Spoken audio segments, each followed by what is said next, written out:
بسم الله الرحمن الرحيم. الحمد لله رب العالمين، وأصلي وأسلم على نبينا محمد وعلى آله وأصحابه ومن تبعهم بإحسان إلى يوم الدين. أما بعد، السلام عليكم ورحمة الله وبركاته. يقول الله جل وعلا في سورة الإسراء: ومن أراد الآخرة وسعى لها سعيها وهو مؤمن ومن أراد الآخرة የአኸራ ነጣፈንታ የፈለገ ያሰበ ዓላማው ጭንቀቱ ፍላጎቱ የአኸራ ጉዳይ የሆነለት ሰው ወሰዐ ለሃ ሰዕየሃ ለሷም የሚገባትን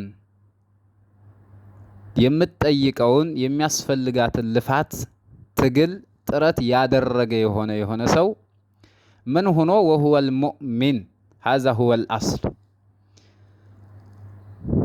መሰረታዊ እምነት ያለው ሆኖ እምነቱ على ضوء الكتاب والسنة على صراط المستقيم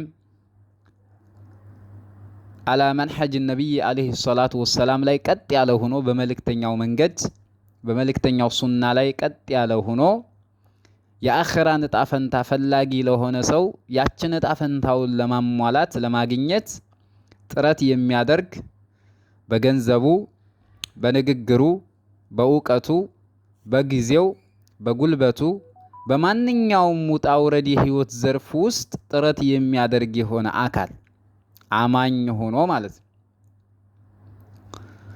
فأولئك كان سعيهم مشكورا የእንደነዚህ አይነት ትግል አድራጊዎች የእንደነዚህ አይነት ስራ ሰሪዎች ጥረታቸው ሩጫቸው ተግባራቸውና ትግላቸው የሚመሰገን ይሆናል። እንግዲህ የቆሉ ጀለ ወዐላ ይህንን አያ ሲናገር ومن الناس كان سعيهم سيئا የሚያስከፋ የሆነ ሩጫም የሚሮጥም ይኖራል። ያው كل الناس يسعى لتحقيق الدنيا وينسى آخرته አኺራውን እየረሳ ዱንያን ለማግኘት የሚጣደፍ የሚቻኮል ብዙ እንዳለ ሁሉ ማለት ነው። ስለዚህ የኛ ትግል የኛ ጥረት ምን ላይ ነው ያለነው? አኺራችንን ረስተን ዱንያችንን ለማካበት ነው ጥረት እያደረግን ያለነው ወይስ ምን ላይ ነው ብለን ራሳችንን መጠየቅ ይጠበቅብናል። ያው ለተወሰነ ራሳችንን እንድንጠይቅ ራሳችንን እንድናይ ለማለት ያክል ነው እቺን ፕሮግራም የሰራሁት። ኢንሻአላህ በሰፊው የዚህን ፕሮግራም ርዕስ ቀጣይ አንድ ሰው አኺራን እንዲናፍቅ የአኺራ ፍቅር የአኺራ ጣፈንታ ያማረለት እንዲሆንለት ምን ማድረግ ነው ያለበት? ሩጫውን እንዴት ነው ማሳመር ያለበት? ሩጫው እንዴት ይጣፍጠዋል?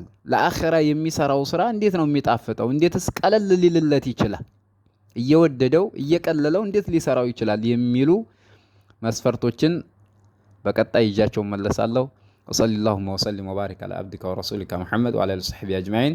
السلام عليكم ورحمة الله وبركاته.